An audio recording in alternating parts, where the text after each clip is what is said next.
प्रिय विद्यार्थियों, गोपाल विद्यालय इंटर कॉलेज कुरान प्रयागराज के कक्षा 11 विषय नागरिक शास्त्र के आज के शिक्षण सत्र में आपका स्वागत है। मैं आज आप लोगों को भारतीय संविधान में कौन कौन से मौलिक अधिकार दिए गए हैं, उन अधिकारों को कैसे सुरक्षित किया जाता है, इन मौलिक अधिकारों की व्याख्या व सुरक्षा करने में न्यायपालिका की क्या भूमिका रही है आदि के संबंध में आपको बताऊंगा। विद्यार्थियों, वर्तमान प्रजातांत्रिक राज्य में नागरिकों के अधिकारों की गारंटी का होना अनिवार्य है। विश्व के सभी लिखित संविधानों में किसी न किसी रूप में प्रायः मौलिक अधिकारों की घोषणा की गई है।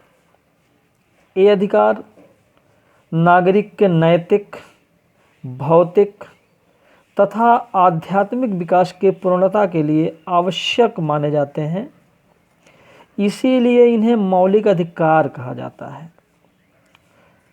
भारतीय संविधान निर्माताओं ने संविधान में मूल अधिकारों का समावेश व्यक्तिगत मौलिक स्वतंत्रताओं के महत्व के कारण ही किया था।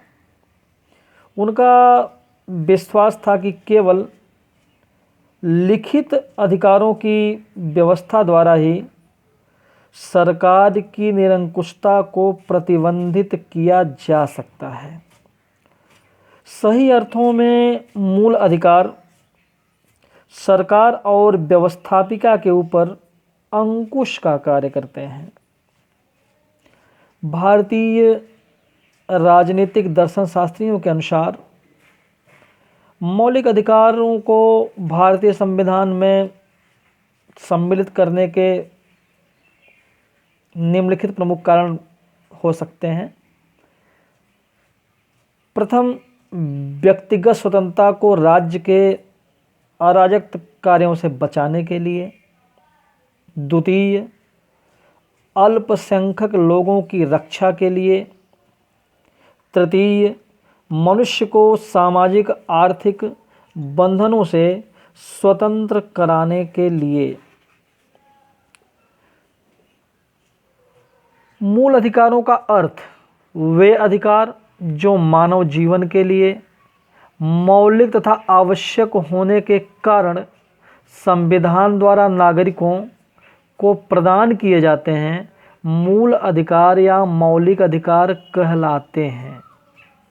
जी.एन. जोशी के कथनानुसार मौलिक अधिकार ही ऐसा साधन हैं जिसके द्वारा एक स्वतंत्र लोक राज्य के नागरिक अपने सामाजिक, धार्मिक तथा राजनीतिक जीवन का आनंद उठा सकते हैं। इसके बिना लोकतंत्रीय शासन सफलतापूर्वक नहीं चल सकता और बहुमत की ओर से अत्याचारों का खतरा बना रहता है। इस प्रकार से बच्चों,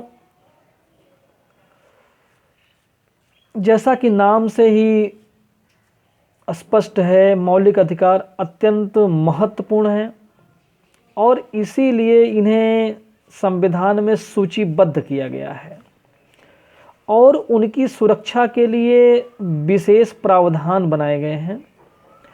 वे इतने महत्वपूर्ण हैं कि संविधान स्वयं यह सुनिश्चित करता है कि सरकार भी उनका उल्लंघन न कर सके।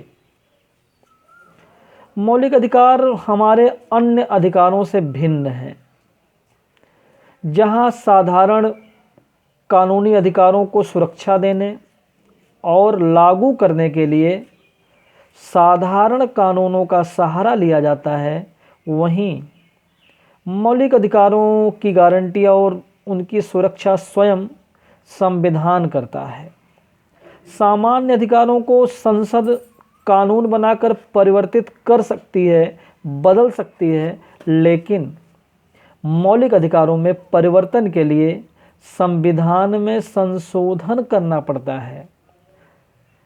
इसके अलावा सरकार का कोई भी अंग मौलिक अधिकारों के विरुद्ध किसी प्रकार का कोई कार्य नहीं कर सकता।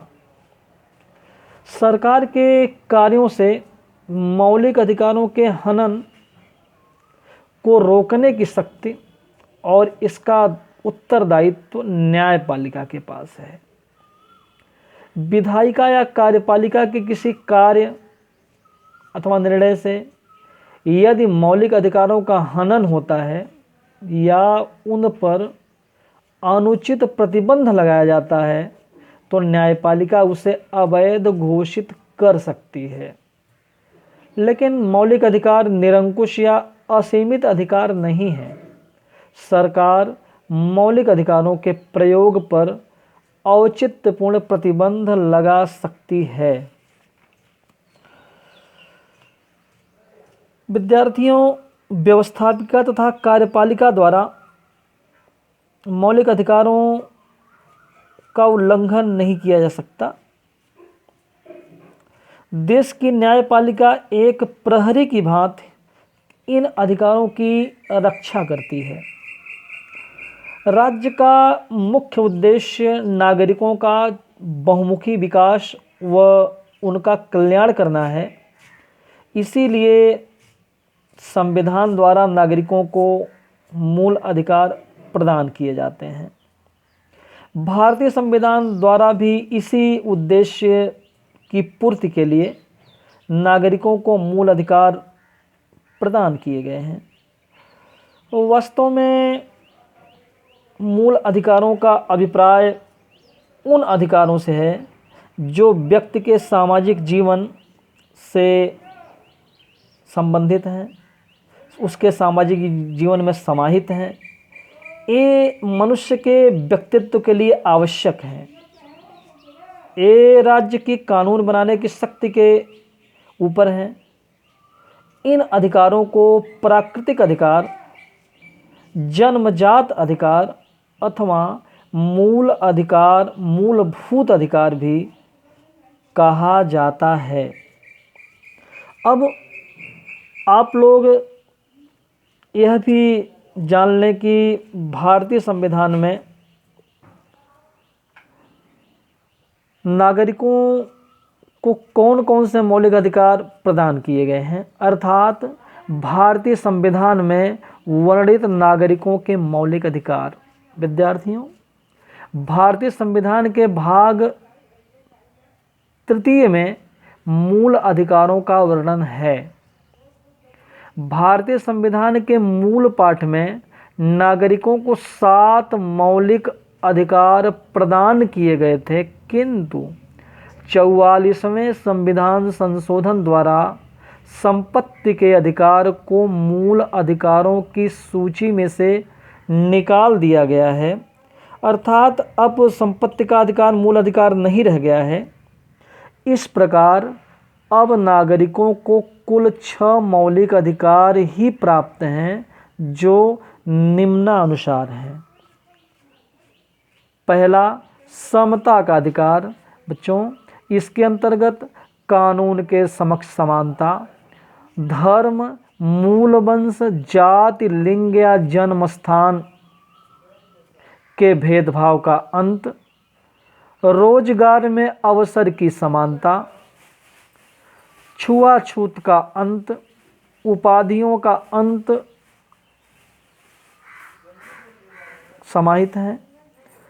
बच्चों, दूसरा मूल अधिकार है स्वतंत्रता का अधिकार। इसके अंतर्गत भाषण तथा विचार अभिव्यक्ति की स्वतंत्रता, शांतिपूर्ण तथा शस्त्र विहीन होकर सभा करने की स्वतंत्रता, संस्था तथा समूह बनाने की स्वतंत्रता, आवागमन की स्वतंत्रता, निवास की स्वतंत्रता, आजीविका उपार्जन करने की स्वतंत्रता, इतने अधिकार स्वतंत्रता के अधिकार के अंतर्गत हैं। तीसरा मूल अधिकार है शोषण के विरुद्ध अधिकार। विद्यार्थियों, इसके अंतर्गत मानव के दुर्व्यवहार और बंधुआ मजदूरी पर रोक, जोखिम वाले कामों में बच्चों से मजदूरी कराने पर रोक आदि अधिकार सम्मिलित हैं। धार्मिक स्वतंत्रता का अधिकार चौथा मूल अधिकार है। इसके अंतर्गत आस्था और प्रार्थना की आज़ादी, धार्मिक मामलों में प्रबंधन, किसी विशिष्ट धर्म की अभिवृद्धि के लिए कर अदायगी की स्वतंत्रता, कुछ संस्थाओं में धार्मिक शिक्षा या उपासना में उपस्थित होने की स्वतंत्रता इस अधिकार के अंतर्गत आते हैं। संस्कृत शिक्षा का अधिकार, इसके अंतर्गत अल्पसंख्यकों की भाषा और संस्कृत के संरक्षण का अधिकार, अल्पसंख्यकों को शैक्षिक संस्थाएं स्थापित करने के अधिकार सम्मिलित हैं। बच्चों, छठवां मूल अधिकार है संवैधानिक उपचारों का अधिकार। इसके अंतर्गत मौलिक अधिकारों को लागू करवाने के लिए न्यायालय में जाने का अधिकार सम्मिलित है। विद्यार्थियों, नेक्स्ट वीडियो में मैं आप लोगों को भारतीय संविधान में वर्णित इन 6 मौलिक अधिकारों के बारे में, संबंध के बारे में विस्तार से बताऊंगा। धन्यवाद।